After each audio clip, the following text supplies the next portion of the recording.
महंगा होता है। ऑलराइट, अरुण राजभर मेरे साथ मौजूद है। रोहित बीच में नहीं प्लीज, रोहित बीच में नहीं। आपको जमीन की सच्चाई धन्यवाद, नहीं बहुत बहुत पता है। शुक्रिया आपका। अरुण आपको राजभर जमीन की एसबीएसपी के सच्चाई नेशनल नहीं जनरल पता है, सेक्रेटरी। रोहित जी। अरुण जमीन राजभर पर जी, उतरो। आसिम वकार इस डिबेट में तो नहीं आए, लेकिन वो इस वक्त टीवी देख रहे हैं, आपकी डिबेट सुन रहे हैं। उन्होंने एक सवाल भिजवाया है मेरे पास कि आपसे ये सवाल आसिम वकार पूछना चाहते हैं कि चुनाव के वक्त आप और आपके पिताजी कहते थे कि यूपी में खदेड़ा हो गए, तो वकार साहब ये जानना चाहते हैं कि अब किसका खदेड़ा हो गए। देखिए, अभी हम सुन रहे थे, हमारे प्रिय मित्र हैं रोहित अग्रवाल जी, उमाशंकर पांडे। नहीं, ये वकार ने भी साहब ने पूछा, इनका भी तो दे दो। एक ही बात कर रहे हैं ना, हम उस पर भी आओ। देखिए, उनका वजूद तो है नहीं उत्तर प्रदेश में, वो नोटा से भी कम वोट पाते हैं। प्रदेश की जनता भी उनको यहाँ से तेलंगाना भेज दी। इस समय वो अपनी जमीन खोज रहे हैं कि हम खड़े कहाँ हों और कौन हमको अपने साथ खड़ा करे, उसकी तलाश में है। लेकिन उत्तर प्रदेश में अब उनके लिए कोई जगह नहीं है, और तेलंगाना में भी वहां की जनता ने तय किया कि अब उनके लिए कोई जगह नहीं है। तो अब वो बौखलाए हैं, तो वो वही पुरानी रट लगाए हुए हैं कि जो उनके नेता बराबर कहते थे कि सर आप ही कहते थे बीजेपी वालों की खदेड़ा हो गए, तो वकार ने यही बात तो पूछी कि अब किसका खदेड़ा हो गए, और पिछले वाले खदेड़ा का क्या हुआ। ये जो विपक्ष वाले तैयार हो रहे हैं, ये जनता भी इनको भगाएगी। जो इकट्ठा हो रहे हैं, जिनको 500 वोट जिनके पास नहीं है, वो भी गठबंधन में शामिल हो रहे हैं। हम बात बड़ी बड़ी कर रहे थे, साजन जी भी कर रहे थे कि हम ज नहीं बोल पाएंगे, हम म नहीं बोल पाएंगे, हम ये नहीं बोल पाएंगे। तो आपको भी 4 बार मौका मिला था, आप ज बोल करके काम कर दिए होते, म बोल के काम कर दिए होते। 18% मुसलमान म को आपने कुछ दिया नहीं, पिछड़े वर्गों को आपने कुछ दिया ही नहीं, खाली नाम देते हैं। धन्यवाद, धन्यवाद, आदिवासी की बात करते हैं, हम कमजोरों की बात करते हैं, कहीं तो कुछ अब नहीं खदेड़ा होबे वाली बात वापस, हिस्सेदारी भी देना नहीं चाहते, भागीदार खदेड़ा होबे वापस नहीं। देखिए, वो था, खदेड़ दिया गया है वैसी साहब को कि अब वो तेलंगाना में भी अब जगह नहीं पाएंगे। हाँ भाई, सुनील साजन आप कुछ कह रहे थे। सर सुनील जी, आपको मैं 50 सेकंड दे पाऊंगा, बोलिए 50 सेकंड। जी जी जी जी जी देखिए ब्रजेश जी, मैं समीर सिंह को मानता था कि बहुत बुद्धिमान और पढ़े लिखे हैं। मुझे पहली बार पता लगा कि वो भी व्हाट्सएप यूनिवर्सिटी से ही जानकारी लेकर के डिबेट पर बैठते हैं। जहां तक भर्ती का सवाल है, ब्रजेश जी, मैं आपके कार्यक्रम में सरकार को और समीर भाई को चुनौती देता हूं कि आप अपनी सरकार के जाति आधार पर नौकरी आपने कितनी दी और कितनी समाजवादी पार्टी में जाति आधार पर मिली थी, आप एक सामने रख दीजिए।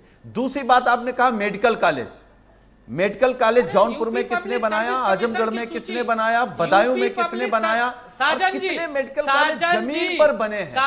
हम कह रहे हैं अगर एक medical college Bharatiya Janata party की सरकार जिस पर सीबीआई जांच हुई, तो अच्छा सुनील साजन जी ये बताइए, अब ये किसका खदेड़ा हो गए, अब किसका खदेड़ा हो गए सुनील साजन जी।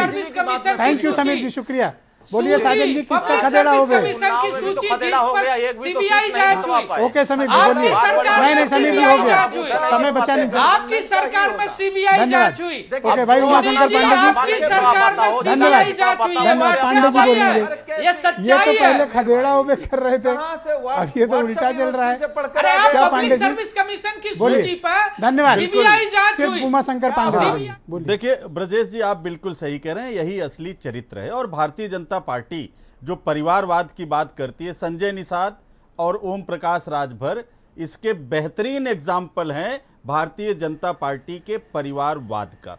एक बात। दूसरी बात, जिस दिन मुख्तार अंसारी ने सुनवाई के दौरान, ऑनलाइन सुनवाई के दौरान गवाह को धमकाया था, भी 3-4 दिन पहले तभी तय हो गया था कि अब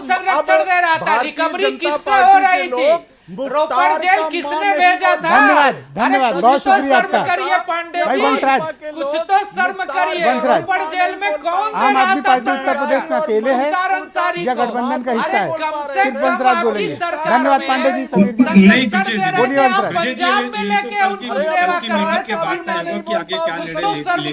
पार्टी, लेकिन मैं इतना जरूर आपके चैनल के माध्यम से उत्तर प्रदेश की 25 करोड़ जनता से निवेदन करना चाहूंगा, दोनों लोग शांति से सिर्फ वंशराज बोलेंगे। हिफाजत फिर उन्हें सौंपी गई, यानी एनडीए को, यदि चिरागों की हिफाजत फिर उन्हें सौंपी गई तो सिर्फ थैंक यू, बहुत शुक्रिया रोहित। रोशनी मर जाएगी, सिर्फ धुआं रह जाएगा। अभी खदेड़ा होगा तो क्या होगा, रोहित बोलेंगे। बिल्कुल खदेड़ा हुए की स्थिति एक सारे परिवारवादी भारतीय जनता पार्टी के साथ, सारे भ्रष्टाचारी भारतीय जनता पार्टी के साथ, सारे देशद्रोही भारतीय जनता पार्टी के साथ, और सारे जितने भी अपराधी हैं वो भारतीय जनता पार्टी के साथ। और भारतीय जनता पार्टी अब माला लेके और थाल लेके खड़ी है सत्ता के लोभ में। आ जाओ। नहीं ब्रिजेश जी, राष्ट्रीय लोकदल तटस्थ है, 2007 से विपक्ष में खड़े हैं और 2014 से आलोक कुमार जी, केंद्र में विपक्ष में खड़े हैं, बीजेपी तटस्थ है अपनी जनता के साथ, टीयूपी में। जनता के मुद्दों के ऊपर। ओके, आलोक कुमार बोलेंगे सर, 20 सेकंड सर। जी, ये लाभ क्या, मोटे तौर पे बिल्कुल जब आप बोल रहे हैं, राष्ट्रीय लोकदल के लोग बोल रहे हैं, इस बात पर टिके रह पाएंगे क्या? उनकी भी स्थिति राजभर वाली नहीं हो जाएगी? अभी बहुत सारे छोटे दलों पे भी ऑपरेशन होना बाकी है, जैसे कार्यक्रम का मूल बिंदु था, क्योंकि एन केन प्रकारेण भारतीय जनता पार्टी को उत्तर प्रदेश की ज्यादा से ज्यादा सीटें चाहिए। अगले 9 महीने के अंदर में चुनाव है बहुत शुक्रिया सारी उसी की तैयारी है। फिर मैसेज कर रहे हैं वकार की, आसिम वकार की, पूछे हमारे सवाल का जवाब क्यों नहीं दे रहे हैं? 10 सेकंड। ये कमरे में क्यों बैठ गए हैं? इनको बाहर निकल करके मुसलमानों को जगाना चाहिए ना कि अब 18% नहीं मांगेंगे समाजवादी पार्टी से आरक्षण। जब इनकी 4 बार सरकार थी तो 1% भी नहीं दिया था। बहुत बहुत शुक्रिया, बहुत बहुत धन्यवाद इस डिबेट में शामिल होने के लिए। और बहन भाइयों, आप सबका भी बहुत बहुत धन्यवाद इस कार्यक्रम को देखने के लिए। नमस्कार।